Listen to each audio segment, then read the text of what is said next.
camino, que tú les guardes, que puedan llegar con bien. Por aquellos que no van a poder venir, Señor, que tú les sigas bendiciendo sus vidas. Padre Santo, encomendamos esta hora en tus manos y le agradecemos en nombre de Cristo Jesús. Amén. Muy bien. Bienvenida, adelante. ¿Tienen sus apuntes ahí?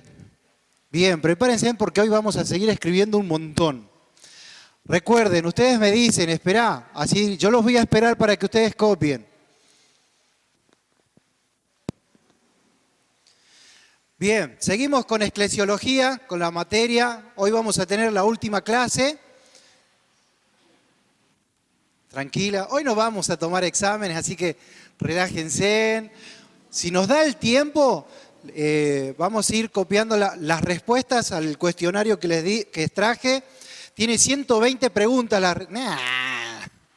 Solamente son 10 y de esas 10 vamos a escoger 3 o 4.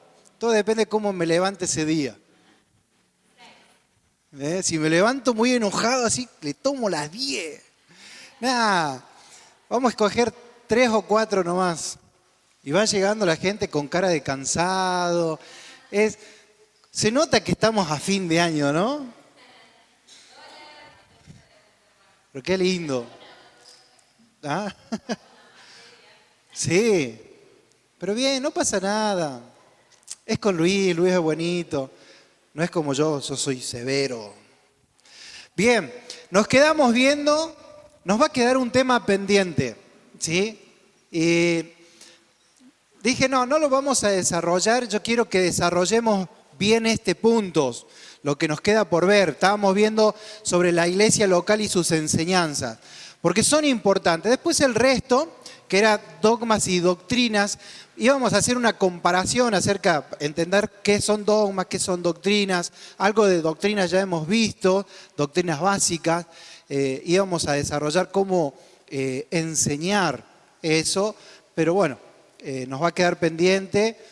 Ustedes mismos pueden seguir investigando acerca de qué son dogmas, qué son las doctrinas, que ya hemos visto también algo. Bien. ¿Cómo? Como ustedes quieran. No hay problema. No hay problema. Bien, seguimos entonces. Ya hemos visto acerca de lo que es la iglesia universal y la iglesia local. Y vamos con lo que hemos visto sobre la estructura de la iglesia, las 4 columnas de la iglesia. Hemos visto acerca de la iglesia local, ¿no? Y vamos a ver acerca de lo que son las enseñanzas. Hay diferentes técnicas de enseñanza para la iglesia, los diferentes métodos para enseñar. Se los llama métodos de estudio o de enseñanza. Los métodos de estudios o de enseñanza. Son las diferentes formas que va a enseñar. Por ejemplo, hay una diferencia entre un devocional, una predicación, un estudio bíblico y un mensaje bíblico. Hay diferencia en estos 4 que mencionamos. Ahora, el devocional puede ser cortito, largo, extenso, puede ser de 10 segundos, 2 minutos, puede ser de 15, de 1 hora, 2 horas. ¿Por qué va a variar tanto el devocional? Porque la palabra devocional viene de devoción. Es el tiempo que vos le dedicás a Dios. Más bien el tiempo que dedicás a escuchar a Dios. Es tu devoción, es el tiempo que vos le vas a dedicar a que Él te hable. ¿Se acuerda cuando David dice, de madrugada me levantaré y me presentaré delante de ti? Habla de ese tiempo. Habla de acá no me muevo hasta que tú me hables. Hasta que tú me enseñes qué es lo que quieres que yo haga hoy, ahora, en este día. Esa es la idea del devocional. Después tenemos la predicación. Recuerdo que cuando yo empecé a congregarme en una iglesia, decían que los domingos era predicación. Y yo no entendía en la iglesia donde me congregaba, no entendía cuál era la diferencia de la predicación al estudio que ellos daban. Porque yo decía, para mí es lo mismo. Eran pequeños estudios que ellos daban. Bueno, la predicación se basa en la predicación del Evangelio. Predicar el Evangelio. Muchas iglesias dejaron de predicar el Evangelio desde el púlpito. ¿Por qué? Porque se dieron cuenta que ya los que venían ya estaban todos evangelizados. Entonces empezaron a profundizar en los estudios, en el mensaje. Ahora, eso se tiene que corregir. La iglesia no debe dejar de predicar el Evangelio desde el púlpito. Pero también debe motivarnos a nosotros a invitar al inconverso a la iglesia. Tiene que haber una reunión de evangelismo siempre, mínimamente una vez al mes. La iglesia lo debe tener. Después vienen las enseñanzas. ¿Qué son las enseñanzas? Por ejemplo, en esta noche vamos a estudiar, porque así se dice, vamos a estudiar sobre el compromiso con Dios. No es un estudio, es una enseñanza que se va a dar sobre cómo debemos comprometernos. Por ejemplo, vamos a ver en esta noche 4 pasos para la consagración. Eso es otra enseñanza. Otra enseñanza, vamos a ver en esta noche sobre cómo el Espíritu Santo está obrando en la actualidad. Son enseñanzas que nos van a ser muy útiles en nuestra vida cristiana diaria, que nos ayudan en nuestro crecimiento. Siempre en estos tipos de mensajes nos vamos a casa con algo práctico para usar. Por ejemplo, como les decía recién, los 4 pasos. Bueno, te vas a ir a tu casa pensando en esos 4 pasos. ¿Cómo voy a hacer? Bueno, primer paso este, segundo paso aquel, y voy a ir siguiendo. Siempre en estos mensajes o estudios cortos, que estos estudios normalmente son de 20 a 30 minutos, ya alcanza, es suficiente. Ahora, cuando vamos a estudiar, a profundizar, cuando vemos palabra por palabra, versículo por versículo, ¿qué es lo que estamos haciendo nosotros acá? Si bien nosotros no estamos estudiando un libro, estamos estudiando una materia teológica, es eclesiología, profundizamos en todo esto. Por eso siempre les decía que esta materia es una materia muy abierta para muchísimas cosas. Miren que todavía nos quedaría por ver sobre cómo comenzar un ministerio dentro de la iglesia. Cómo realizar un ministerio. Cómo saber si esta es la iglesia donde yo me tengo que congregar. Dios quiere que yo me congregue en esta iglesia. A veces son temas que se ven dentro de eclesiología. No nos alcanza el tiempo. Hay muchísimo más por ver. No les quiero seguir mencionando, si no me van a decir, Germán, seguí dando la materia. Pero bien, estos son las diferentes técnicas y enseñanzas. Todas sus enseñanzas, todas las enseñanzas que se van a impartir dentro de la iglesia deben estar fundadas y extraídas de la palabra de Dios, de la Biblia. Todo lo que se enseñe, yo voy a enseñarlo desde la palabra de Dios. Todo está basado en la palabra de Dios. Fíjense en que toda esta materia que estamos desarrollando está basada en la palabra de Dios. Hemos buscado todos los conceptos, los principios, todo de acá de la Biblia. Y todas las otras materias que estuvieron viendo también van surgiendo de ahí. Alguien al cual Dios utilizó, le dio la sabiduría para ordenar todo este tipo de estudios. Y lo tituló las 10 doctrinas básicas. Algún hermano se invirtió tiempo en esto. Nosotros estudiamos ya de eso y hoy se lo estoy compartiendo y ustedes lo están aprendiendo y después se lo van a enseñar también a otros. Entonces todas las enseñanzas van a estar fundadas en la palabra de Dios, las extraemos de allí. Los enseñadores, las personas que van a enseñar, tanto varón como mujer, deben estar llenos del Espíritu Santo y deben ser guiados por el Espíritu Santo. Ahora, podríamos desarrollar lo que es la llenura del Espíritu Santo. Eso es un mandamiento de parte de Dios, que debemos ser llenos del Espíritu Santo. Pero quiero basarme en lo que es la guía del Espíritu Santo, un poquito sobre esto. He escuchado hermanos que dicen, no, yo cuando me piden a mí que prepare un mensaje para dar en la iglesia, yo busco un versículo, lo leo varias veces y le digo, Señor, guíame a través del Espíritu Santo en lo que vaya a decir. Y después me paro en el púlpito y comienzo, y todo lo que voy largando, lo que voy diciendo, lo que se me viene a la mente, es porque está guiado por el Espíritu Santo. Error. Eso no es guía del Espíritu Santo. Eso es hablar por hablar. Lo primero que se te viene a la mente vas largando. A veces dejás buenas enseñanzas, pero a veces no. Y no podemos jugar con eso. Soy yo, ¿no? No podemos jugar con eso. Eso no es guía del Espíritu Santo. El Espíritu Santo te va a guiar cuando Él tiene todo el control de tu vida, cuando estás lleno del Espíritu Santo. Ahí te va a guiar. ¿Y cómo funciona la guía del Espíritu Santo? No sé si está bien dicho, funciona.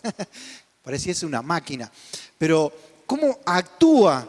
Está mejor esa palabra. ¿Cómo actúa el Espíritu Santo en guiarte en este momento para dar un estudio bíblico?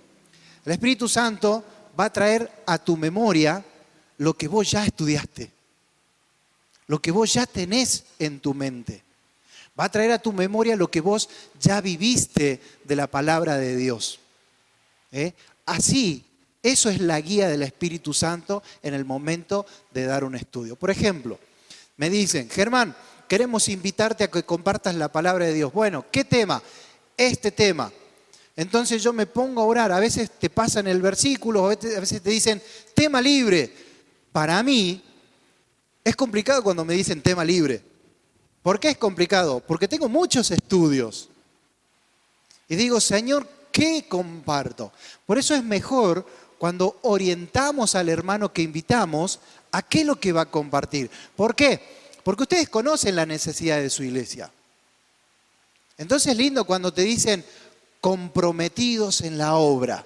Queremos que hables de esto, porque queremos que motives a los jóvenes a que se comprometan a trabajar para el Señor. Entonces ya el hermano sabe cuál es la necesidad, comienza a orar por la necesidad y se va preparando para esa necesidad, para suplir esa necesidad.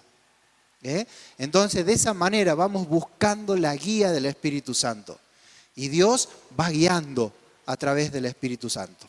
¿Se entiende, no? Bien, con respecto a enseñanzas, vamos a entrar a una de las enseñanzas muy importantes en la iglesia, la disciplina. Qué silencio, ¿no?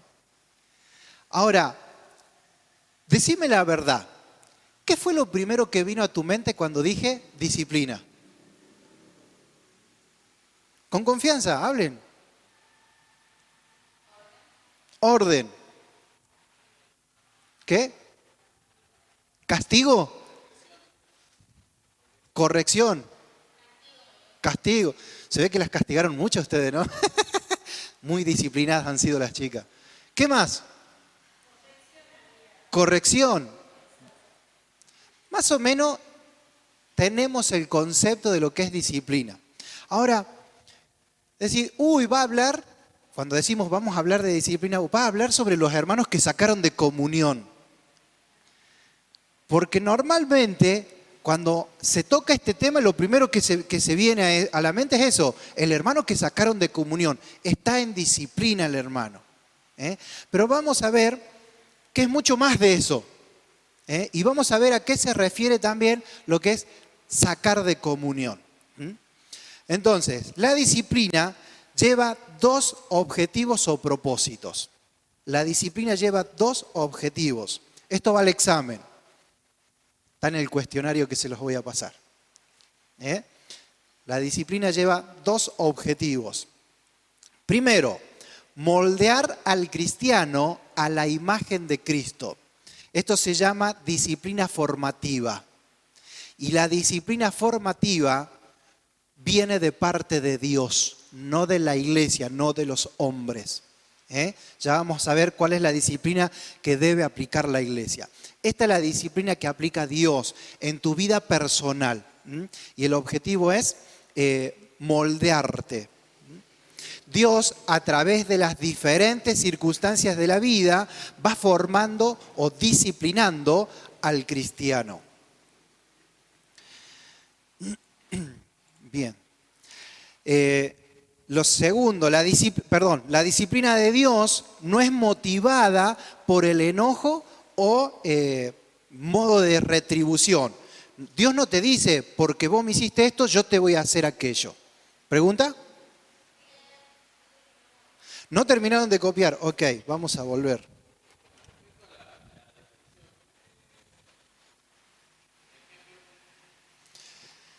Eso es lo que les iba a contar recién. Por ejemplo, Dios no te va a disciplinar porque, ¿vieron que a veces cuando nos portábamos, normalmente a mí era el que más castigaban en casa? Mi mamá vivía con el cinto, me decía Germán y había un cintazo ahí, seguro. No sé por qué. Pero viste que cuando te portás mal, viene mamá o el papá y te dice, ¿pero por qué? Te dije que no. ¿Por qué lo seguís haciendo? Dios no obra de esa manera en la disciplina. Porque Dios muestra su amor, su gracia, su misericordia, su bondad. Y sabe que necesitamos la disciplina. Porque en este caso, la disciplina que aplica Dios es formativa, me va a formar. Es hasta que Cristo sea formado en vosotros, lo dice Pablo. Esa es la idea. O sea que a través de las circunstancias que vamos atravesando en la vida, nuestro carácter se va moldeando. Mirá, les doy un ejemplo bien fresquito. Cada vez que charlo con mi esposa, por toda esta situación que ella está atravesando, yo me voy dando cuenta cómo Dios la está moldeando a ella. ¿En qué? En paciencia. En juicio cabal, que a veces decimos juicio cabal, el endemoniado de Gadarena, pero todo lo que significa en su justo juicio cabal. Recuerdo que mi abuelita decía, juiciate, Germán, juiciate, y yo me reía cada vez que me decía, porque nunca la entendí después de grande, y era estar quieto. Estar quieto, eso significa juiciate, estar tranquilo, sereno. Y yo voy viendo cómo Dios está obrando a través de toda esta situación en eso en mi esposa. ¿Ves? A lo largo de tu vida cristiana, vos mirás hacia atrás todo lo que atravesaste, todo lo que viviste, y vos vas a ver la mano de Dios moldeándote, moldeando tu carácter, tu personalidad. ¿Por qué? Porque Cristo quiere, porque Dios Padre quiere que Cristo sea reflejado a través de vos. Y si somos personas mal habladas, enojones, explosivos, ¿qué Cristo estamos reflejando? ¿Se va entendiendo, no? Sí, se respondió, ¿no? Entonces, la disciplina de Dios no es motivada por el enojo o modo de retribución. Vos me hiciste esto, yo te lo hago también. O porque hiciste esto, yo te voy a castigar. No, Dios no obra de esa manera. Tiene un carácter constructivo. La disciplina de parte de Dios tiene un carácter constructivo y su objetivo es nuestro beneficio. Nuestro beneficio. Dios tiene un propósito en todo lo que hace y actúa con el objetivo de moldear un carácter sólido en nosotros para que podamos glorificar su nombre. En todo tiempo vamos a glorificar a Dios. ¿Se acuerdan el carácter de Pedro? Que era persona impulsiva. Señor, acá tengo un cuchillo.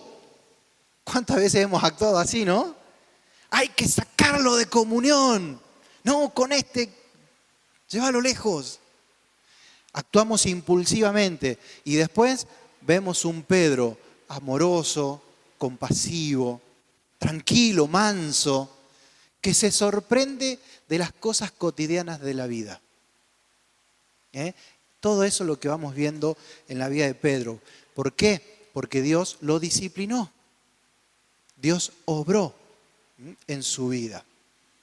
Me dicen cuándo podemos avanzar, ¿no?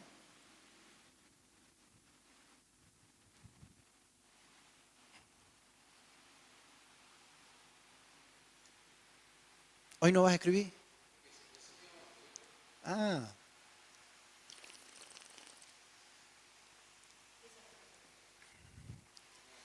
Yo de todas maneras dejo los PowerPoint. Están en esta computadora todos los PowerPoint. Se los pueden repartir y después lo van copiando. Seguimos entonces con la disciplina. Vamos a ver ahora la otra disciplina. El otro objetivo de la disciplina es corregir al cristiano del error. Corregir al cristiano del error, y esta se llama disciplina correctiva. Disciplina correctiva. Esta sí es la que aplica la iglesia a sus miembros. Dios le dio esta responsabilidad a la iglesia. La disciplina es el último paso en un proceso diseñado para salvar al hermano del error. ¿Se va entendiendo, no? ¿Seguro? Pregunten cualquier duda. ¿Cómo?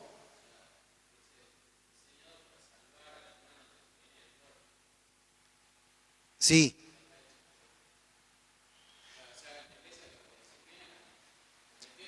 Exactamente. Bueno, ya vamos a llegar a ese punto, vamos a ir desarrollando paso por paso y vamos a llegar a eso también. Y vamos a ver que en algunos casos la disciplina, la iglesia actuó incorrectamente.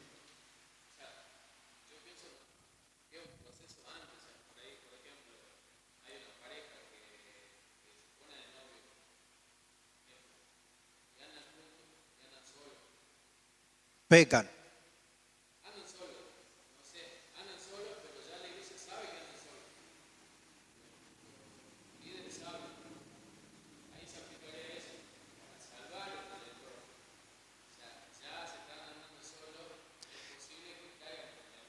Sí.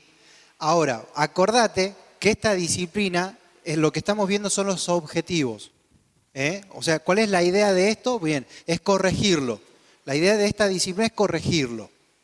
Después vemos cómo hacemos, qué método disciplinario vamos a utilizar para corregir eso.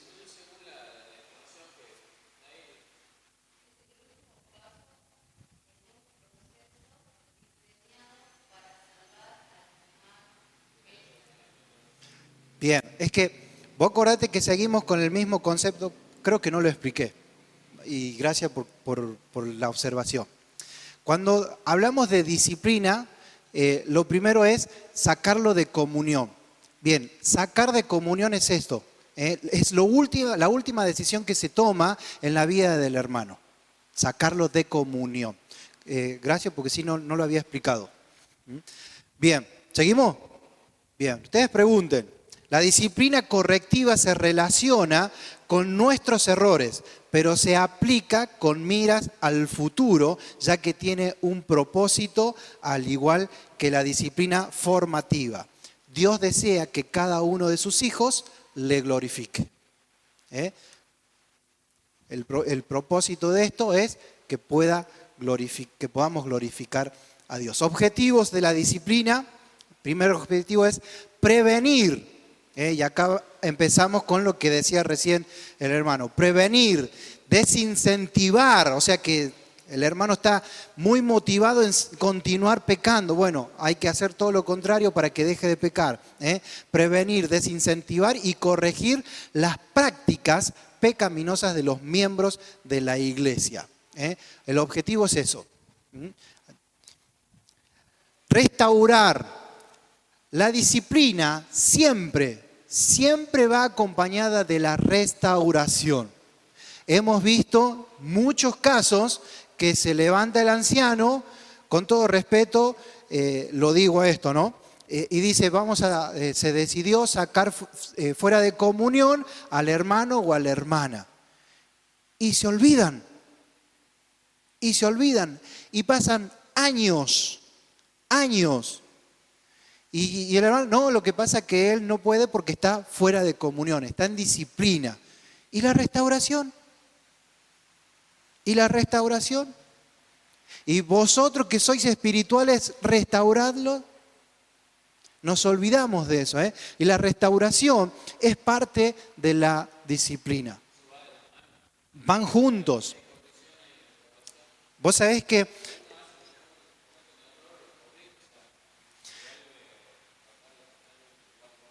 exactamente. Nosotros en nuestra iglesia tomamos una decisión. Tenemos una lista de personas, una lista de varones y una lista de mujeres que están dispuestos a trabajar en la restauración de personas que son disciplinados. Entonces, cuando viene y se le da el anuncio al hermano, mira hermano, decidimos, porque en nuestra iglesia hay un proceso. Ya este proceso se aplica como última instancia, decir, bueno, ya sabemos que estás en una equivocación, no querés corregirte. Ya vamos a llegar a eso. El proceso de la disciplina. Entonces, se determinó, decir, bueno, mira al hermano, te vamos a poner en disciplina y acá tenés una lista de personas que están dispuestas a ayudarte a vos en la restauración.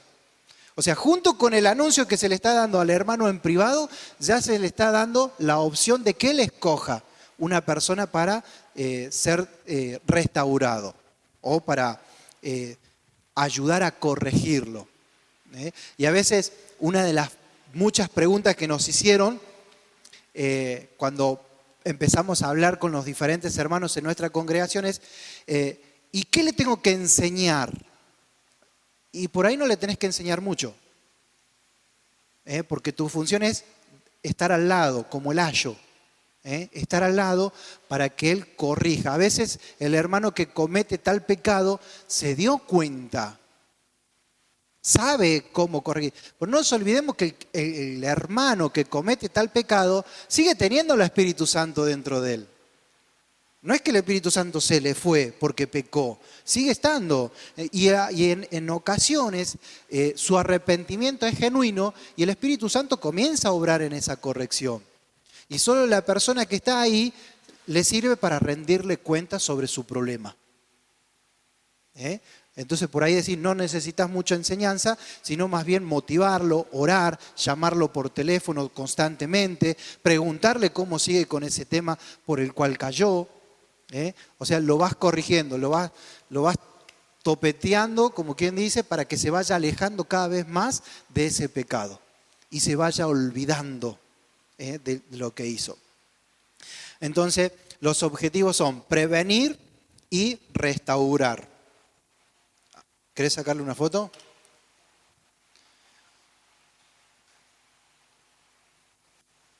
Bien. La disciplina cumple por lo menos 3 funciones. Despertar al pecador de su situación, de su error, del pecado en la que se encuentra. La esperanza es que la disciplina sacuda a la persona de tal manera que cambie de actitud. Decir, bueno, vamos a disciplinar. Por eso decía también, hay diferentes tipos de disciplina. No es siempre disciplina fuera de comunión. Hay otros métodos disciplinarios que se le pueden aplicar al miembro. En una ocasión tuvimos que disciplinar a una persona, tuvimos, yo no tomo la decisión, no la toman los ancianos. Se determinó disciplinar a una persona que andaba en murmuraciones. Y vos decís, ¿qué pasó? ¿Por qué nunca se vio que se disciplina algo de murmuraciones? Y claro, porque siempre se dice, se disciplina, se saca de comunión al hermano que fornicó o adulteró. Son los casos más visibles. Y después el tema de la murmuración, el entremeterse en lo ajeno, Nos olvidamos también de eso, la mentira, la estafa entre los hermanos o la estafa de un hermano hacia una persona inconversa. ¿No se toman cartas sobre esos asuntos? Claro, existen métodos disciplinarios para estas cosas. Entonces, estamos viendo la disciplina cumple por lo menos 3 funciones. La primera función es despertar al pecador de su error. La disciplina no es castigo, sino el último paso de un proceso diseñado para salvar al hermano en el error. ¿Qué quiere decir esto? Vieron que les decía recién, hay diferentes métodos disciplinarios, pero si el hermano realmente se arrepintió y se ven frutos de su arrepentimiento, no necesita una disciplina, se arrepintió. Pero todo depende cuánto dañó a la congregación, cuánto daño su error, su pecado, cuánto daño le causó a sí mismo. Esas cosas se evalúan al momento de tomar la decisión si va a ser disciplinado o no. También se evalúa a cuántos miembros de la congregación dañó. Se evalúa todas esas cosas. Y al último se va a decidir qué tipo de disciplina le vamos a poner al hermano. Si es que se lo merece. No se lo merece. Segundo, advertir a toda la iglesia. La disciplina pública advierte también a toda la iglesia, la hace despertar. No se puede jugar con el pecado y la iglesia lo debe entender. Dios lo odia, lo detesta y todos deben darse cuenta de que Él exige santidad para su pueblo. Es lo que Dios nos está pidiendo constantemente, santidad.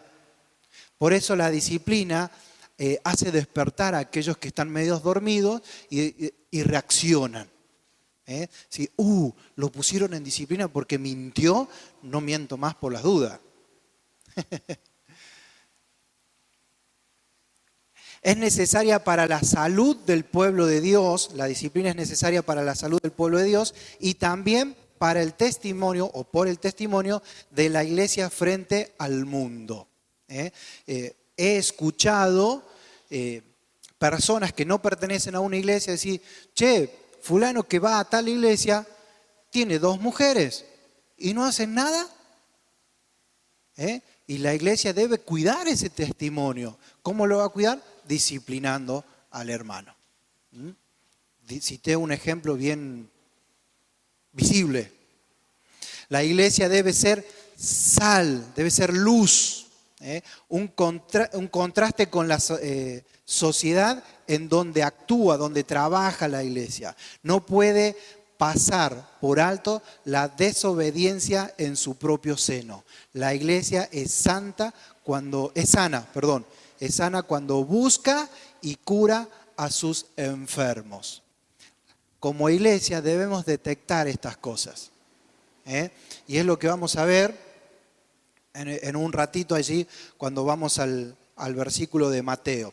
Se ve en las Escrituras que la disciplina es necesaria, pero también que no es arbitraria. No se decide unilateral qué tipo de disciplina se va a poner. En nuestra congregación adoptamos este método. Es decir, nos juntamos los ancianos y los diáconos, se charla sobre el tema, se ora sobre el tema, se lo va evaluando y al final se va a determinar si necesita una disciplina o no. La restauración del hermano siempre la va a tener, siempre. Cometió un error y hay que cuidar al hermano que no lo vuelva a cometer. Porque, por ejemplo, es decir, ¿sabés qué? Estafé, bien, perfecto, pero me arrepentí, devolví la estafa. Ok, perfecto. Y si se lo deja, ¿qué pasa? ¿Qué garantía tenemos de que no lo va a volver a hacer? Por eso siempre se le va a poner un ayo al lado, un tutor, la persona que lo va a ayudar a que esta persona se vuelva a afirmar. Vamos a buscar Mateos. ¿Seguimos o paramos? Mateos capítulo 18, verso 15 al 17. ¿Seguimos? Ok, ¿Hasta las 11? Bien, Mateos, capítulo 18, verso 15 al 17. ¿Quién va a leer bien fuerte?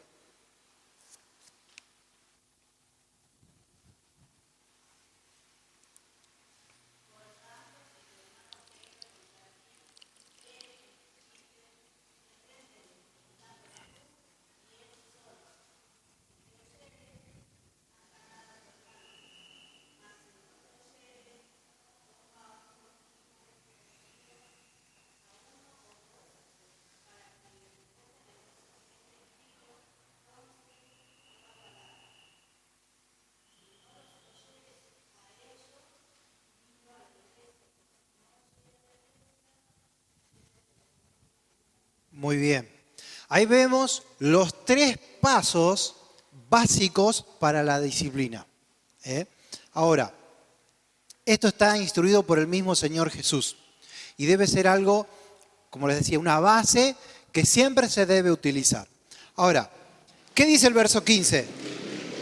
¿Sí qué? Si vieres, o si lo escuchares, o si a vos te parece, ¿cómo dice?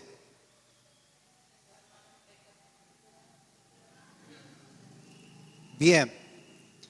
A veces actuamos de la siguiente manera. A mí me parece que el hermano anda medio mal. Y vamos, che, vos sabés que a mí me parece que aquel anda medio mal. Y ya estamos pecando nosotros. Y no estamos actuando como nos enseña Cristo mismo. A veces actuamos por parecer. Y sabe, el objetivo de lo que Cristo está diciendo allí, si bien está bien marcado, si peca contra ti, tenemos que entender lo siguiente. Cualquier miembro de una congregación que comete un pecado en oculta, pecó contra toda la iglesia. Porque ese miembro está afectando la santidad de la iglesia, de toda la congregación. Entendiendo esto, vamos a continuar a los ejemplos. En lugar de ir y pensar y decirle a otro, a veces obviamos el primer paso y queremos pasar al segundo. Orá, porque le voy a ir a hablar, porque me parece que está en pecado. No, tampoco es así. Es primero ir y preguntarle, indagar, sacarnos la duda. Tenemos esa responsabilidad porque tenemos que cuidarnos mutuamente. Entonces vos vas y le decís, che hermano, mirá, vos sabés que el otro día te vi solito con la chica, con tu novia, yo sé que están de novio, se están cuidando, ¿no? ¿O cómo está? Yo quiero orar por ustedes. Recuerdo en una ocasión, veníamos con mi esposa, salíamos de la iglesia y nos encontramos 2 jovencitos de la iglesia. Y le digo a mi señora, mire esto qué raro que están. Sí, no, me dice. Y los encaramos. Y llegamos allí y le dijimos, ¿qué hacen? No, que fuimos a predicarle a una amiga, dice. Ah, ¿y qué tal le fue? No fue bien, sí. No quiso recibir a Cristo, pero por lo menos escuchó. Ah, mirá vos, che, ¿dónde vive? Y empezamos a indagar sobre cómo se llamaba su amiga. Y cuando empezamos, viste, llega un momento que ya no podés mentir más.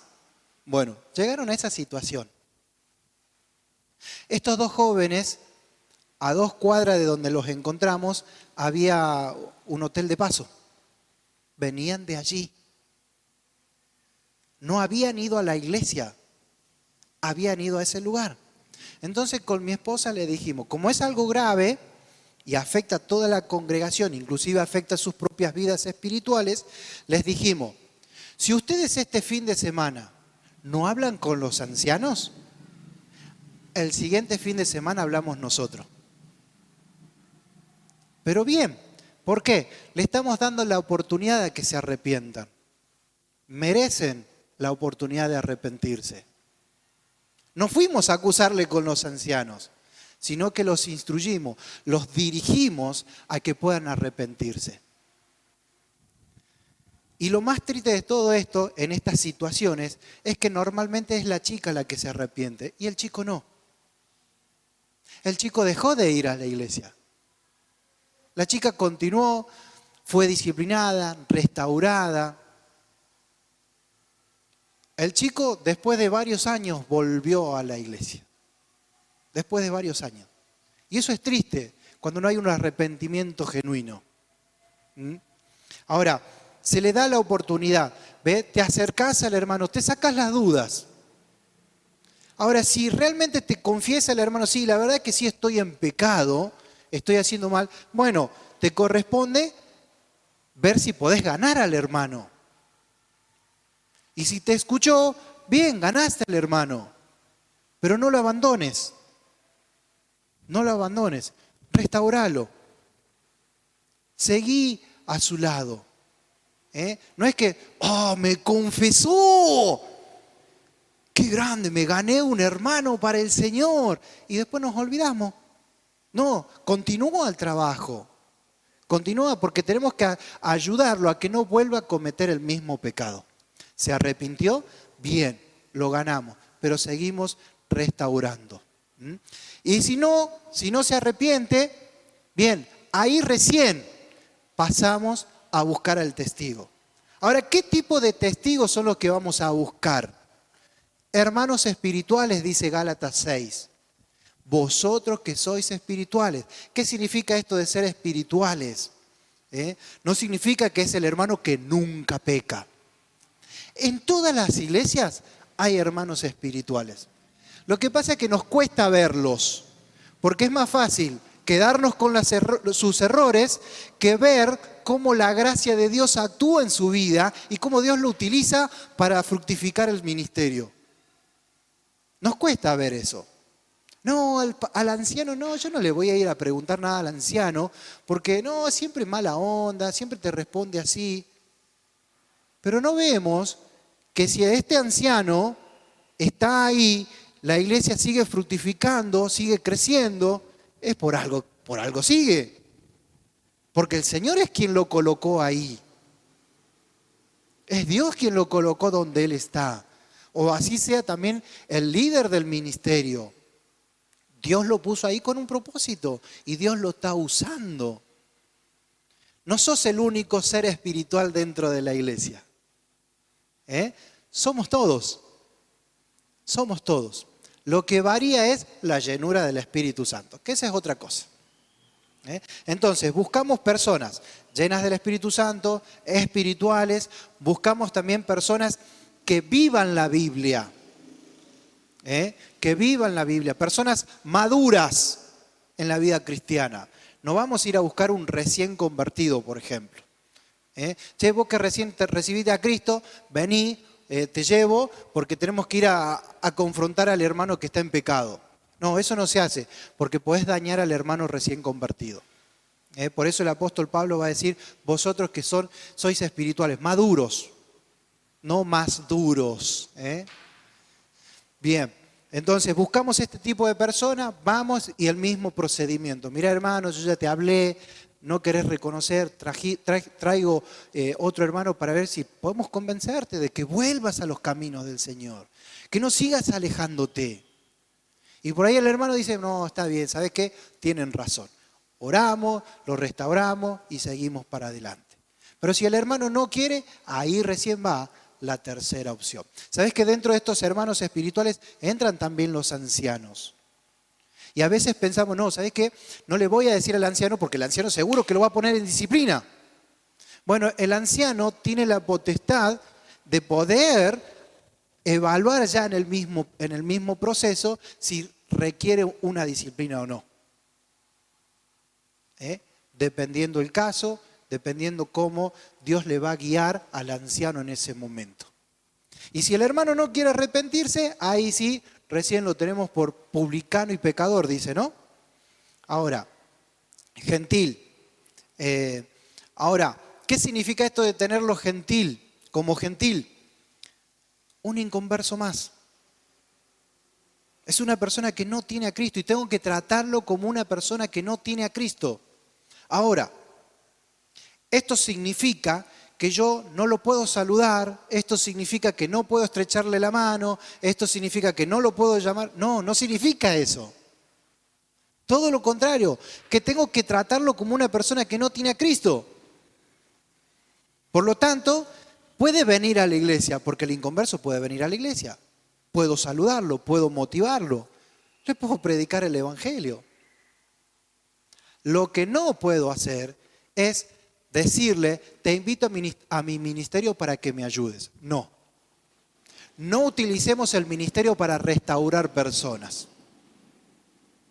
Ahora, tampoco significa que llegó el hermano que está disciplinado y está la hermanita ahí corriendo todas las mesas solita y dice, no, yo no te puedo ayudar porque estoy disciplinado. Y si no hay otra persona, bueno, sí, ayudá, somos humanos. Es un inconverso, llamo un inconverso y también me va a ayudar. ¿Se entiende? A veces lo tachamos de por vida. Eso no es correcto, no es bíblico. No es bíblico. Y se aplica la restauración cuando el hermano disciplinado lo acepta. La restauración comienza en el momento que el hermano confiesa su pecado delante de Dios. Allí comienza la restauración. ¿Se entiende, no? A veces queremos presionar. Mira, recuerdo que en una ocasión fui a hablar con un hermano que estaba en disciplina y estaba así, enojado. Y me decía, sí. Claro, me di cuenta que no reaccionaba, lo dejé. Pasaron como 3 meses, me lo crucé y le dije, ¿cómo andás? Fue todo. Y se largó a llorar. Y me dijo, ya no aguanto más. Ya no aguanto más. Sos la única persona que me habla. Terrible. Terrible. No les cuento para gloriarme, sino ¿por qué se lo estoy contando? Porque a veces al disciplinado hay que darle tiempo para que su enojo se calme, para que se tranquilice. Hay que darle su tiempo.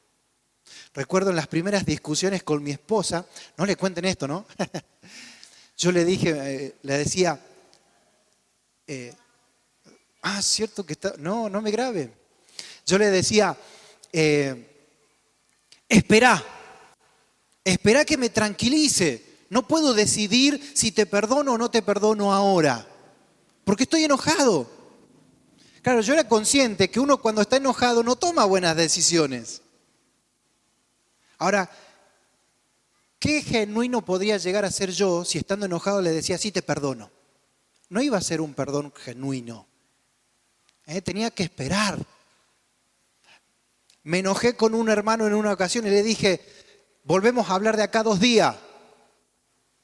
Porque necesitaba calmarme, necesitaba apaciguarme y pensar las cosas bien. Y pasado el tiempo lo llamé y nos juntamos y tomamos un café y charlamos y terminamos orando y dando gloria a Dios por todo. Y esa es la idea. Dale tiempo al hermano para que se calme. Dios en algún momento va a empezar su obra. Y tal vez no seas vos quien Dios escoja para restaurar al hermano. O tal vez sí. Eso no lo sabemos. ¿Preguntas? ¿A qué hora comemos? Dice.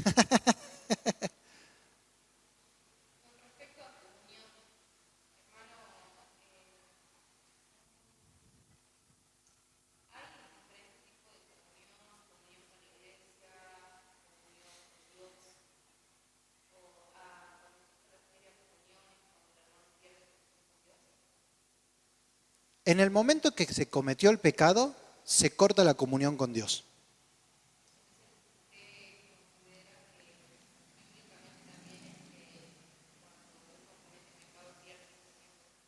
Claro, o sea, pierde su comunión con Dios, ¿sí? Ahora, el versículo cuando dice, tenlo por publicano, no, por gentil, que les decía, es como un inconverso. ¿Qué comunión tenemos nosotros con el inconverso? ¿Qué comunión tiene la luz con la tiniebla? ¿Qué comunión Cristo con Belial? Ninguna. Entonces, la palabra comunión es ¿qué tenemos nosotros en común? Ahora, esto no significa que con el hermano que está fuera de comunión que está alejado del Señor, que Él se fue, no significa que no tenga nada en común con Él. Tengo algo en común con Él, que Él tiene el Espíritu Santo igual que yo. O sea, no es que se corta entre los cristianos, no es que se corta la comunión literalmente, pero hay muchas cosas que dejamos de tener en común. Por ejemplo, el reunirnos en un lugar para adorar a Dios. El reunirnos en un lugar para orar a Dios. Dejamos de tener ese tipo de comunión.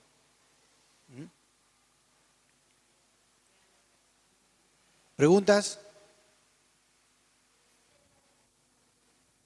¿Cómo? ¿Sí tenemos comunión con Dios? Sí, mira, vos acordate.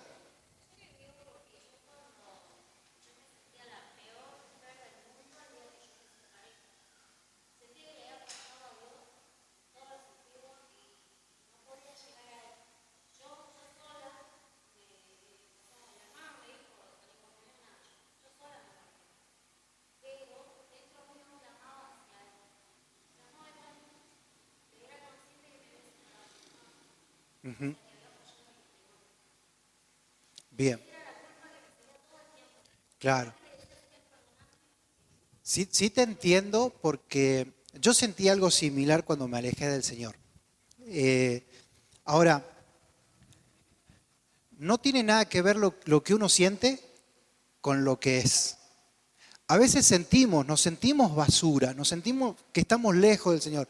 ¿Sabes cuántas veces sentí que Dios no me hablaba y me empezaba a sentir mal? Decir, Señor, que estoy en pecado, ¿por qué no me hablas? ¿Por qué no escucho tu voz? Decime. Claro, ahora, ¿qué quiero explicarte? Por ahí es un poco fuerte lo que voy a decir, pero es una realidad. No tiene nada que ver mi comunión con lo que yo siento. Dios te hizo una promesa a vos, siempre estar con vos.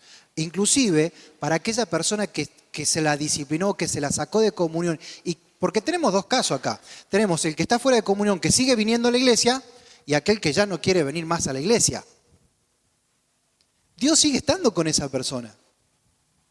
Como te decía recién, el Espíritu Santo lo sigue teniendo. Vos seguís teniendo al Espíritu Santo. Pero hay cosas que van cambiando emocionalmente.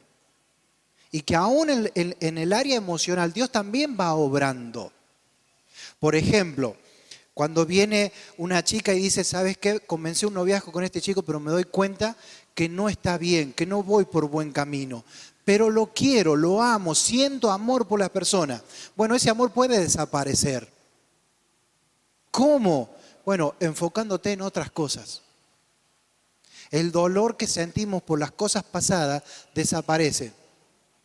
No porque tengamos un corazón duro, no, porque nos vamos enfocando en otras cosas. El Señor, a través de su Espíritu, nos va guiando hacia otro camino para que nos vayamos olvidando de eso. De vez en cuando nos recordamos, de vez en cuando te sentís como aquel momento. Pero seguramente ya a esta altura de tu vida ya sabes cómo hacer para no seguir sintiendo lo mismo. El clamor a Dios. O sea, no dejas de ser una hija de Dios. Por más que no tiene nada que ver el cómo te sientas, sino es creer, tener fe.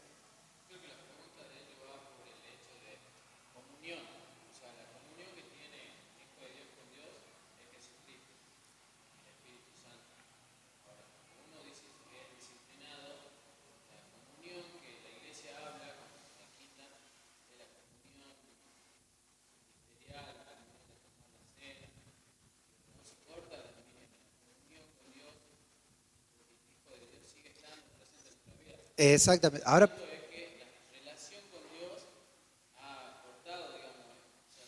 siempre y cuando el hermano no confiese su pecado. Pero si el hermano confesó, Dios lo perdonó. Y ya esa comunión se volvió a restablecer. Ahora, si el hermano se sigue sintiendo mal, bien, eso es porque el hermano aún no se perdona. Y eso es una de las cosas que también tenemos que aprender a perdonarnos a nosotros mismos. Es un proceso, es parte de la restauración.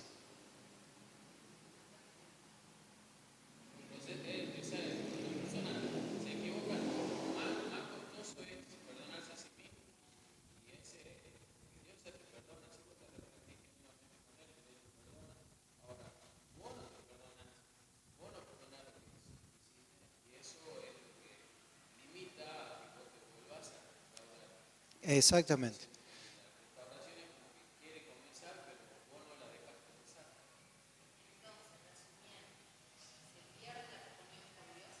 Cuando uno peca y no confiesa su pecado, sí.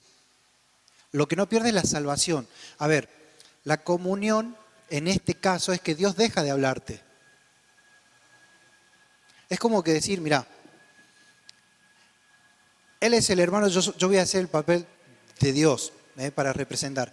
El hermano pecó, no confiesa, ¿qué hace Dios? Le da la espalda. Sigue estando ahí, pero ya no lo mira. No le presta atención. Hasta que el hermano dice, Dios perdón. Ahí el Señor se da vuelta. Y comienza a trabajar en la vida de la persona. A eso se refiere la comunión, en este caso. ¿Sí? De decir, bueno, se cortó la comunión. Dios ya no te habla como te habla siempre. El Espíritu Santo sigue estando ahí. Ahí tendríamos que entrar en lo que es contristar al Espíritu Santo, que es hacer cohabitar al Espíritu Santo con el pecado.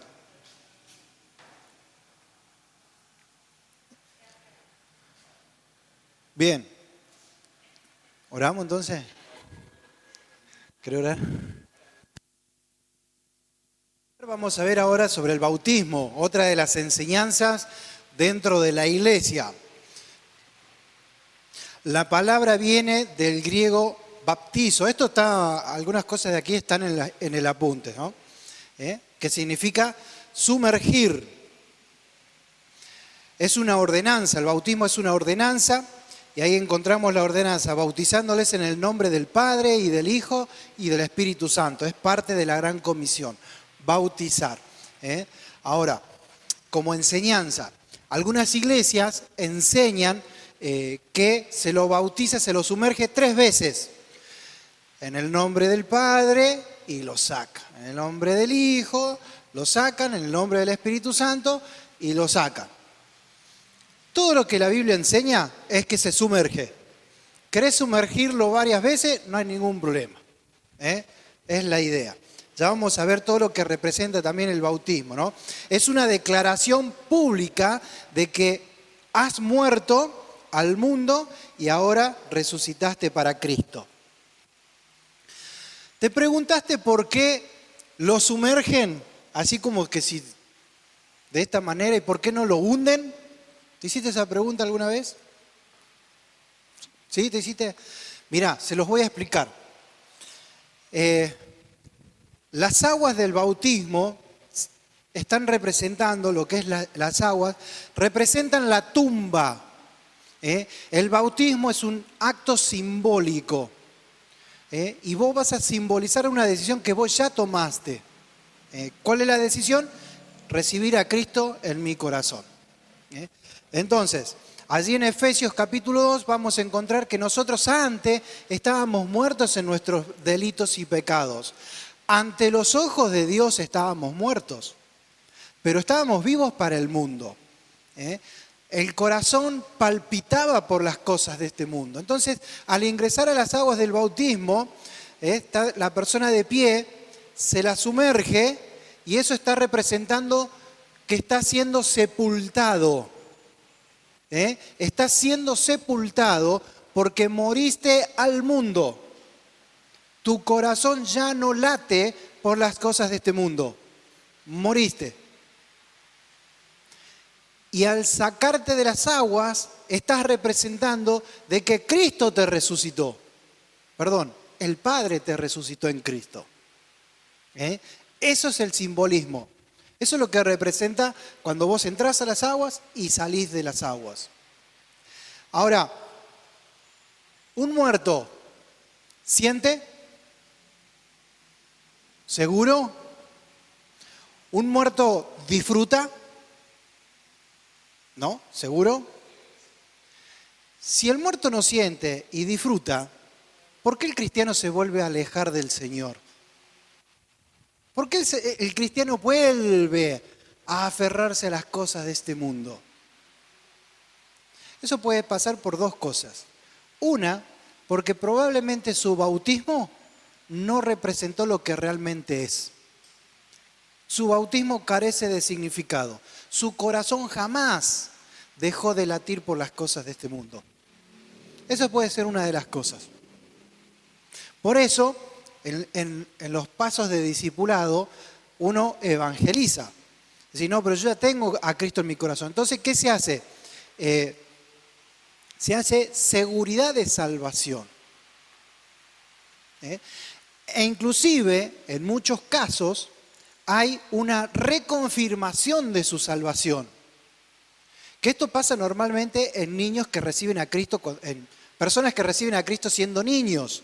Después de grande, que esto pasa alrededor entre los 16 y 20 años, empiezan a sentirse inseguros de su salvación. Entonces hacen una reconfirmación, se le llama. Para la persona que lo vive, yo recibí a Cristo a los 18 años, te va a decir. ¿Pero no habías recibido a Cristo cuando eras niño? Sí, pero no sé, para mí es esto. Perfecto. Él está más seguro de ese tiempo.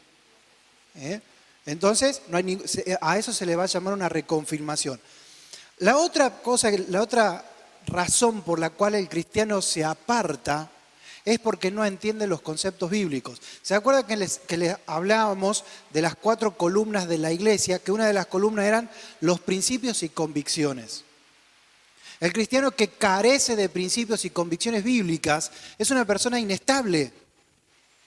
Entonces, cualquier viento de doctrina se lo arrastra.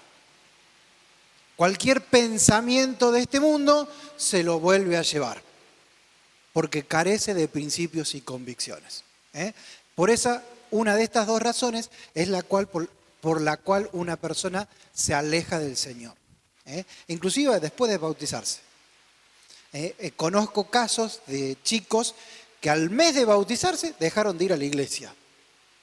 Por eso, cuando vamos a bautizar a las personas, es recomendable un curso de bautismo. Se recomienda realizar un curso. Ahí en nuestra iglesia, junto con mi esposa, estamos dictando los cursos de bautismo. Si hay un joven que quiere bautizarse, bueno, perfecto. Es un material que armamos junto con mi esposa. Y tocamos temas como qué es el bautismo del Espíritu Santo, qué es la llenura del Espíritu Santo. Hablamos sobre los dones, vamos a ver algo si llegamos. Hablamos sobre los dones, hablamos sobre ministerios, cómo involucrarse en un ministerio. También les buscamos, lo vamos dirigiendo a los chicos a que se den cuenta que esto es una decisión personal.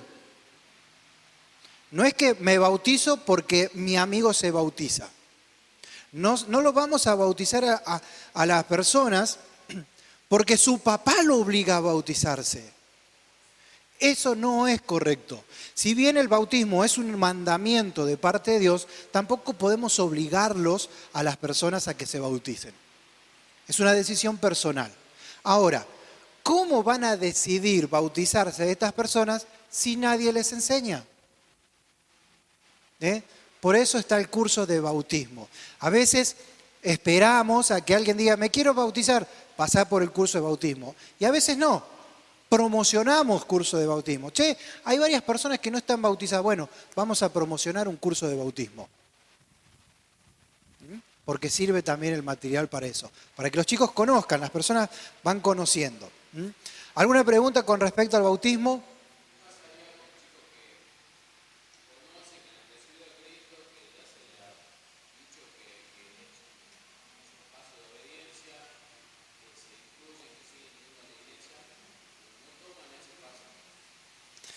Lamentablemente no los podemos obligar a que lo tomen.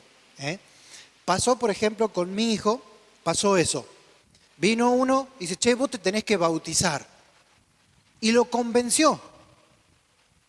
Cuando llegamos en el momento del curso, y yo estaba explicando, no me acuerdo cuál era de los puntos que estaba explicando, sobre eso, sobre las decisiones, él me dijo, papá, yo no quiero seguir el curso. ¿Por qué?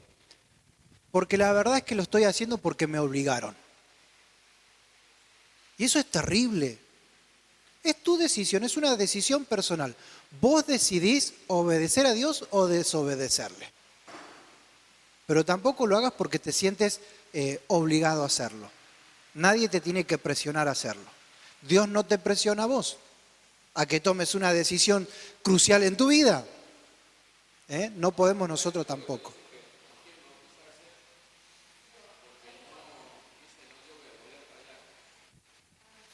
Es el miedo. Por eso en el curso de bautismo también hablamos de eso, sobre el miedo a fallar al Señor. Siempre vamos a fallarle, siempre. E inclusive cuando no tomas la decisión, le estás fallando al Señor. Pero ¿sabes por qué piensan eso? Porque tienen un mal concepto de lo que es el bautismo. Porque hay una teoría que dice, no podés participar de un ministerio si no estás bautizado. Entonces, ¿qué hace el joven? Se quiere bautizar porque quiere ser parte de un ministerio. Y eso tampoco es correcto. No podés bautizar a alguien porque quiere ser parte del ministerio. No. Él tiene motivaciones erróneas. ¿Se entiende? A veces piensan eso por la razón de que...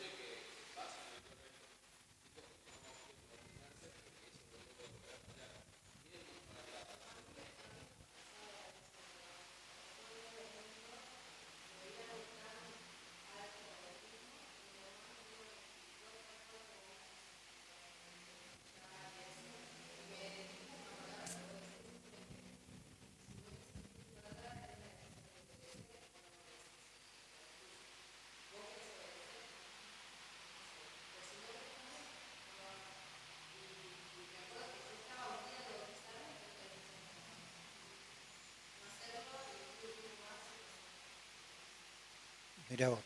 Conozco personas que se bautizaron a una edad y después de ciertos años volvieron a bautizarse. Porque se dieron cuenta que no lo hicieron con la motivación correcta. Porque el bautismo es un acto simbólico. Vos estás anunciando una decisión que ya tomaste. Entonces las personas se dieron cuenta de decir, no, la verdad es que mentí, engañé a las personas. Y lo quiero hacer y ahora con sinceridad. Y ellos, antes de pasar por las aguas del bautismo, dieron testimonio de esto. Yo me vuelvo a bautizar por esta razón. Y eso realmente es bueno.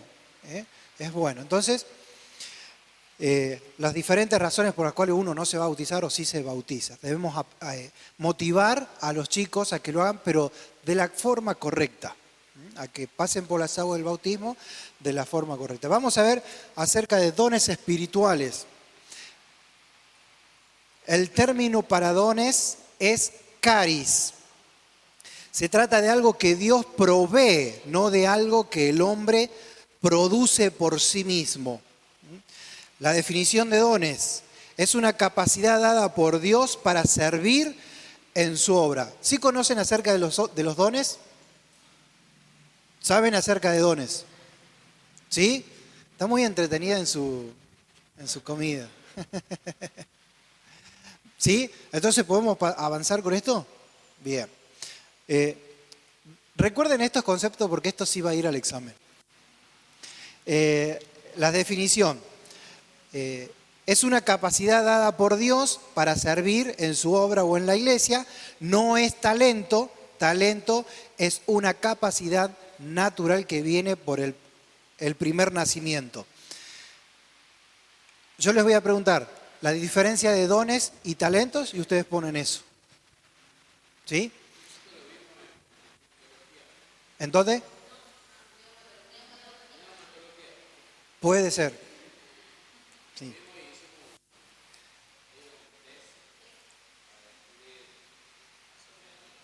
Tener una idea de más o menos cuáles son tus dones. Bien. Mirá, yo quiero pasar directamente cómo son dados los dones. Bueno, eso lo da Dios conforme a sus propósitos. Hay algo muy interesante allí en el versículo, en 1 Corintios capítulo 12, verso 11, que va a decir a cada uno en particular. ¿Eso qué significa de acá, a cada uno? Porque el don es algo muy preciado, muy importante para la vida del creyente. Es como cuando ese papá que le llega los 15 años de su hija y ¿qué regala el papá? La medallita, ¿ya no la se regala?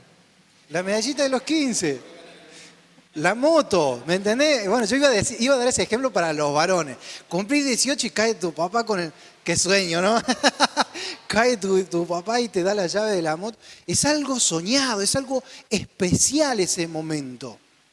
Entonces, cuando habla en cada uno en particular, se refiere a esto, de que Dios llegó a tu vida en una forma personal, particular, se acercó a vos en el momento que vos le recibiste a Cristo como tu Salvador y te dotó de esta capacidad. Te cubrió con esa capacidad para que vos lo puedas hacer. O sea, marca un momento muy importante en la vida del cristiano. ¿Y cómo respondemos nosotros? No dándole importancia. ¿Se acuerdan que les compartí sobre un ministerio que tuvimos que abrir junto con mi esposa? Por la necesidad que había de muchos jóvenes, no sabían cuáles eran sus dones. Y estas enseñanzas son muy importantes dentro de la congregación. La iglesia debe enseñar acerca de los dones. Bien. ¿Cómo descubrir mi don? ¿Hablaron alguna vez sobre cómo descubrirlos? ¿Lo vieron? Bien, vamos a pasar entonces. Vamos a la Cena del Señor, otra de las enseñanzas. Sobre el tema de la Cena del Señor hay muchísimo. Saben que en el curso de bautismo tocamos este tema. Y una de las preguntas más frecuentes que nos hacen siempre con los diferentes grupos es, ¿qué hacen los hermanos cuando están así? Dice, ¿qué se pasan todo el tiempo orando? Y no sé, les digo, algunos sí, otros están durmiendo. Y uno nunca sabe, Es mejor pensar que está orando. A veces cerramos los ojos, sobre todo los varones, cerramos los ojos porque no quiero que el anciano me mire, porque si me mira me va a decir, pedite un himno o pasá a orar o compartí algo. Entonces estoy cerrando los ojos. El domingo pasado el hermano que paró a compartir, lo primero que dijo fue, yo me voy a parar. Normalmente vieron que en la Cena del Señor, hay un modelo establecido. Un himno, una oración. Un himno, una oración. Un himno, una oración durante 30 minutos. Después se para un hermano, comparte la palabra, se sienta y sigue con todo el protocolo. Bueno, en nuestra iglesia, con el grupo de diáconos, como éramos más o menos bien jóvenes, somos todos casi de mi edad, y dijimos, rompamos este protocolo. ¿Qué tal si en lugar de himno y oración, pedimos himno, himno, himno, oramos, oramos, oramos? Y si cantamos y se para alguien y comparte algo cortito, cantamos, se para alguien y comparte algo cortito. Y resultó, hay ocasiones que se para un hermano, comparte un versículo cortito y pide un himno, que está todo relacionado. Cambiamos ese protocolo. Y los hermanos están maravillados de decir, qué lindo, cómo se disfruta. Romper ese protocolo de himno, oración, himno, oración. Parece que era pecado si el hermano se paraba a pedir otro himno sin haber orado. Pero antes de romper ese protocolo, se habló en la congregación, se enseñó. Estuvimos 2 meses hablando de la Cena del Señor todos los sábados. Todos los sábados enseñando sobre lo que era la Cena del Señor, qué significaba, qué es lo que se hace. Se enseña también estos temas dentro de la iglesia. A veces los damos por sentado y viene el joven recién bautizado y pide un himno. Recuerdo que esto pasó en nuestra congregación. Y al ratito después que pide el himno, se levanta un viejito y dijo, ese himno no se canta en la cena.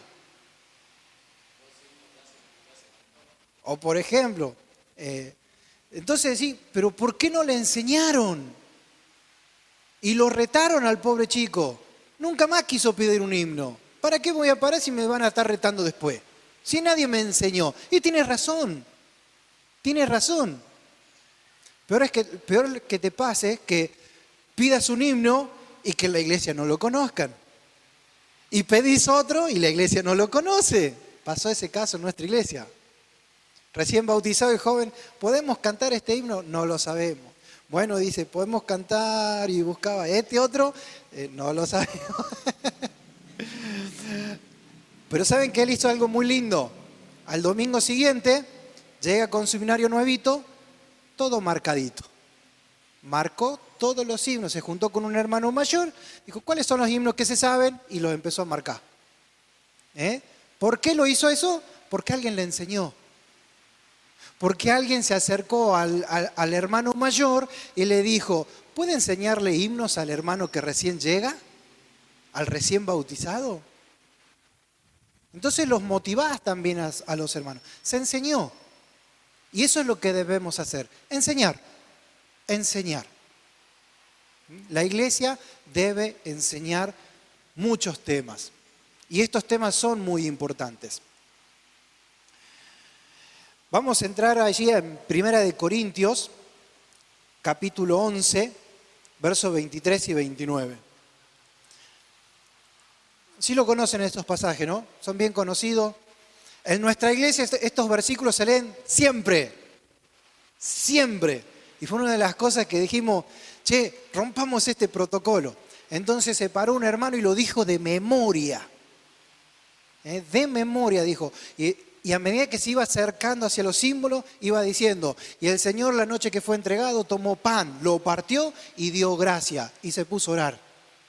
Después, pasa que un tiempo antes de la pandemia, teníamos grupos armados. Es decir, bueno, el grupo de hermanos mayores durante este mes se hacen cargo de la cena del Señor.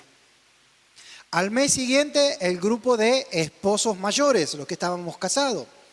Los que tenían más de 40 años. Ustedes durante este otro mes, al mes siguiente y así, eran grupos. Había un grupo donde estaban solamente los jóvenes. Y había muchos hermanos que se enojaban lo que hacían los jóvenes, los hermanos mayores. Y fue reunir a los hermanos mayores, sentarlos en una reunión diferente y explicarle el por qué se estaba haciendo así. Y a veces los hermanos mayores no entienden. Por eso se ora mucho. Se ora muchísimo antes de darle una enseñanza a un hermano mayor. Señor, prepara su corazón, prepara su mente, guíame para que uses palabras que él la pueda entender. Veo que ustedes tienen eso es un cajón peruano, ¿verdad? Bien, en nuestra iglesia también lo tenemos. Cuando llegó, no se imaginan el escándalo de algunos. La batería. No se imagina si llegamos a poner batería en la iglesia. Bueno, ¿ves? Ahora, nos reunimos con los hermanos que no estaban muy de acuerdo con el cajón peruano. ¿Qué instrumento es ese? Nunca nos enseñaron. Mira, hermano, ¿usted conoce de instrumentos? Sí, yo siempre conocí. Bien, le digo, ¿a qué rama de instrumentos pertenece el cajón peruano? De vientos, de cuerda, y se queda en silencio, porque bueno, obviamente que no sabía. Entonces le expliqué, le digo, el cajón peruano está en la rama de instrumentos de vientos o de percusión. Le digo, vamos al Salmo, y hay un Salmo que dice, todos los instrumentos de viento o de percusión, dependiendo la traducción, alaben al Señor. Y bueno, normalmente los hermanos mayores no se pueden quedar callados. ¿Y qué iba a responder?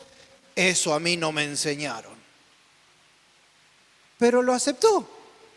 Y él sigue yendo a la iglesia y sigue cantando con nosotros. Y escucharlo cantar al hermano es lindo. Y ahí está el cajoncito, sigue sonando y el hermano sigue cantando. No hay problema. Hubo un proceso de enseñanza. Un proceso de enseñanza. En la cena del Señor también. Rompemos protocolos, pero antes de romperlos, los enseñamos. Los enseñamos. Fíjense allí, cuando vemos la cena del Señor. ¿Querían hacer alguna pregunta? Bien. En el verso 27 vamos a encontrar la palabra indignamente. ¿Qué es tomar la cena indignamente? Creo que muchas veces se escuchó decir que en la cena el hermano está pensando en qué va a comer, a qué hora empieza el partido. Es cuando tenemos nuestra mente en otro lado y no estamos concentrados en lo que realmente es ese tiempo. Venimos a la cena para traer a la mente el sacrificio de Cristo. Entonces, cuando vos te estás vos estás pensando, ay, el hermano que ahora va a terminar de orar porque ya empieza la escuelita dominical. No estás concentrado. Eso es un acto indigno. No estás siendo digno en ese momento en tus pensamientos para hacer memoria de Cristo. También se lo toma como algo indigno cuando llegás a la cena y estás en pecado y participás de los símbolos en pecado. Peor aún, porque los mismos versículos van a decir, juicio come. Juicio come. Cuando dice para sí mismo, o sea que está tomando eso para sí mismo, no está haciendo memoria del Señor. Hacer esto dignamente. Y dentro de esto dignamente entra, fíjense en qué tema tan, podríamos decir, insignificante. Acá consumen el vino o jugo. Vino. ¿Saben? Hemos estado con mi esposa en otras iglesias y participamos y tomamos el vino horrible. Literalmente, es un vino feo. Y eso hace que no sea una reunión digna. Porque estás llevando a tu boca algo que provocó que te desconcentres. Y ya estás pensando, qué feo vino. Y ya perdiste el enfoque. Eso también entra en esto que es indigno. Se dan cuenta que la preparación de la cena, de ese momento, debe ser digno. Debe ser digno. Por eso nosotros en nuestra iglesia tenemos estos grupos de personas que preparan. No es que llego a la cena, no acomodaron los bancos, no acomodaron las sillas y hay que empezar a acomodar. Y la bolsita de la ofrenda, no sé. ¿Qué ministerio utilizó la bolsita de las ofrendas? Y andan los hermanos correteando por todos lados buscando la bolsita de la ofrenda. ¿Y trajiste el pan? No, yo no sabía que tenía que traerlo. No, pero si vos me... Ese desorden, va llegando el hermano que vino en su mente, sale de su casa y dice, Señor, quiero hacer memoria de ti en este día. Y viene en su corazón con una meditación preparada y voy a compartir este versículo porque este versículo me habla de lo que tú hiciste por mí. Y llega a la iglesia y se encuentra con todo ese desorden. Ese hermano perdió el enfoque. Perdió el enfoque. Ya deja de ser algo digno.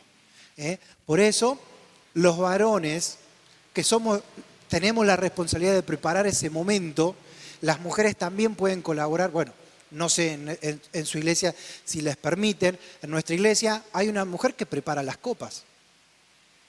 Y es su ministerio. Y no se lo van a sacar, O hay que... ¿Usted puso las copitas? Sí. ¿Y por qué no me avisaron? Y ya te empieza a exhortar la hermana.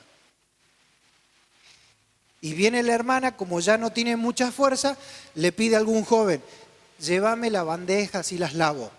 Entonces agarra a ese joven y no le puede decir que no, porque guay si le dice que no. Y le lleva y deja en la cocina y va la hermana y lava las copitas. Su ministerio. Su ministerio. Y hay hermanas que van y ya preparan ellas eso. Y esto se hace siempre con santidad, dignamente. Dignamente. Luego así en el verso 28 vamos a encontrar la frase, pruébese cada uno a sí mismo. Y este pruébese cada uno a sí mismo es lo mismo que dijo David.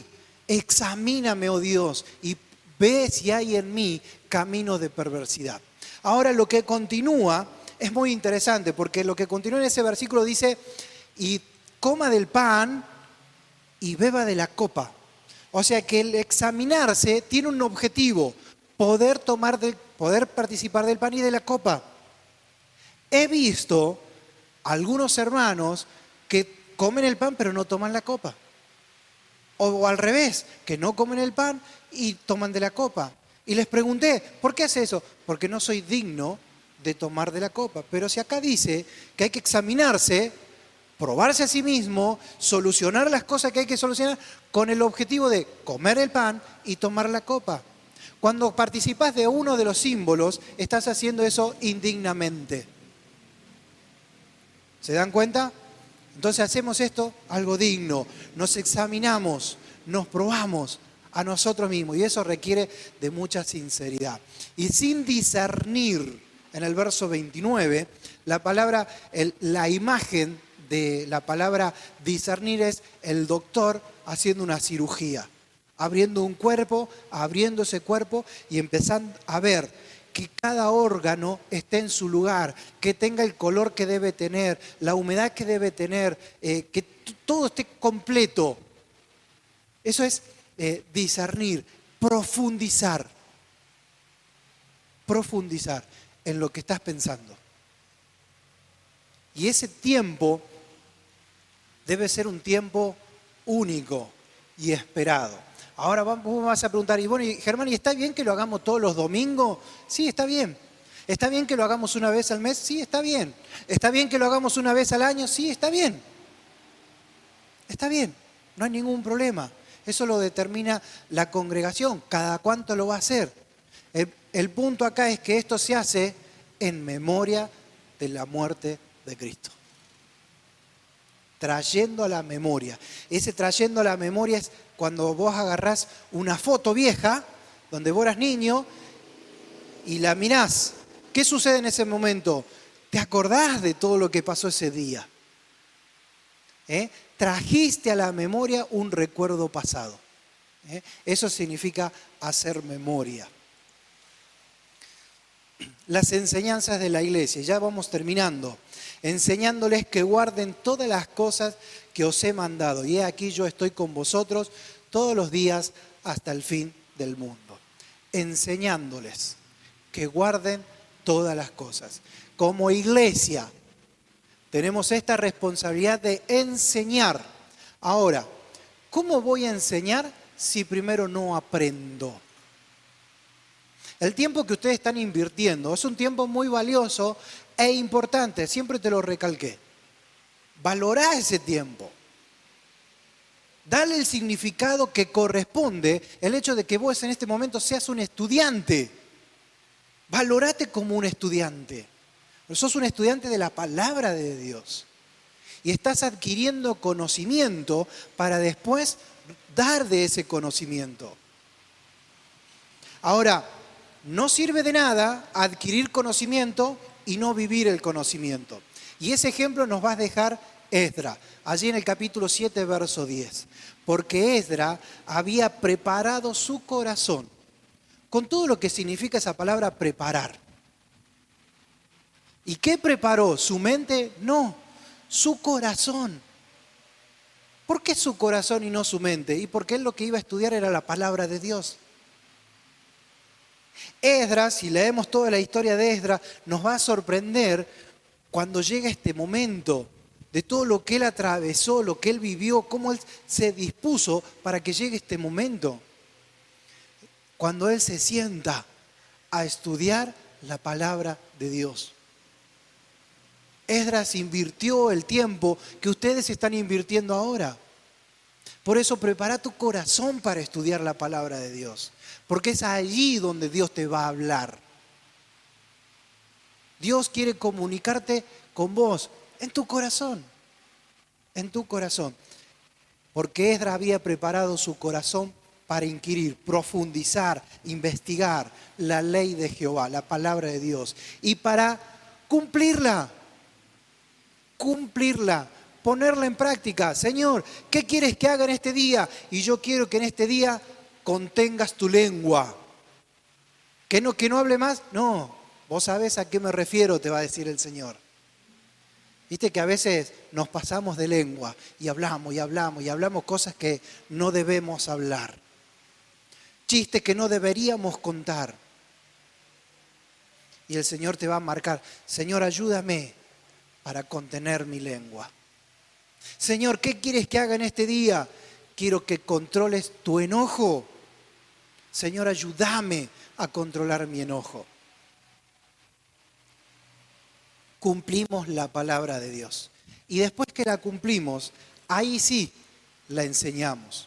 El mejor enseñador es aquel que ya vivió su mensaje. Ese es el mensaje que va a llegar al corazón de la persona. Es ahí donde vos tenés que apuntar. Apuntale al corazón y disparale sin miedo. Disparale con las verdades bíblicas. que vos ya estás viviendo. Y de esa manera vas a llegar al corazón de esa persona. Y la vas a ganar para Cristo. La vas a ganar para Cristo. ¿Qué dice ahí? ¿Hasta qué hora nos vamos a quedar? ¿Hasta las 1:30? Bueno, porque yo preparé un apéndice para terminar la clase. Preparé un apéndice. Me saqué la mía. Una pequeña apéndice de esta... Uy, perdón. Yo después se los dejo ahí para que lo copien, ¿no? Sí, queda en la compu. Bien. Último día de clase. Aquí se termina eclesiología. Espero que esto haya sido de mucha bendición para tu vida. Espero que hayas aprendido cosas importantes, valiosas, pero por sobre todo espero que lo pongas en práctica. Porque es muy importante. Esto habla de nuestra vida como iglesia. Todo lo que estuvimos viendo es la iglesia. Sos vos, soy yo. Somos nosotros. Es nuestra responsabilidad. Ahora, hay algo que quiero que aprendamos también. Y que esto es muy importante. Aprender a mirar como Cristo mira. Y esto es algo que a veces como iglesia fallamos. Es muy importante lo que quiero compartirte en esta noche. Aprender a mirar como Cristo mira. ¿Cómo mira Cristo? Cristo mira con compasión. Es esa mirada de compasión. Y al ver las multitudes, tuvo compasión de ellos, porque estaban descarriadas, dispersas, como ovejas que no tienen pastor. ¿Querés saber cuál es la función de la iglesia? Es esta: mirar a las personas con compasión, como Cristo las mira. Porque estas personas están así, desamparadas, no tienen pastor. Y la iglesia debe buscar a estas personas y traerlas a la casa del Señor. Columna y baluarte de la verdad. Comencemos por nosotros a buscar a esas personas. No te sientas menos. El Señor es quien está con vos y Él quiere enviarte a buscar a esas personas. Vivamos en la iglesia como una familia en la que dentro de su hogar Cristo es el centro. Cristo es el centro de todo. No hay nada más hermoso que poder construir un hogar cuando Cristo es el centro. Cuando Cristo es el que reina. Cuando cada decisión que vos vas a tomar, vas primero a Cristo. Y en la iglesia debemos vivir de esa misma manera. Sin diferencias. Sin diferencias. El hermano pecó, me voy a acercar. Porque hay un objetivo. Que se restaure el hermano. Que vuelva a Cristo. Porque Cristo quiere que todos le demos gloria a Él. Todos. Necesitamos levantarnos. Necesitamos estar disponibles para el Señor. Yo y ellos, y tú en mí, dice el Señor Jesús, para que sean perfectos en unidad, para que el mundo conozca que tú me enviaste y que los has amado a ellos, como también me has amado a mí. Para que sean perfectos en unidad. Perfectos. ¿Cuántas veces escuchaste en el mundo decir, no hay nadie perfecto? Nada es perfecto. Cristo obró en tu vida, en la mía, para que nosotros seamos perfectos en unidad. Y somos nosotros los que levantamos este tipo de rivalidades. Somos nosotros los que creamos barreras entre los hermanos. Pero también podemos ser nosotros los que derrumbamos esas barreras para que seamos perfectos en unidad. Una iglesia perfecta en unidad. Perfecta en unidad. Una iglesia que Dios escogió para que sea la luz de este pueblo. Una iglesia que Dios llamó para que dé testimonio de ella. Una iglesia que se está preparando para ser la luz de esta ciudad. Una iglesia que se está preparando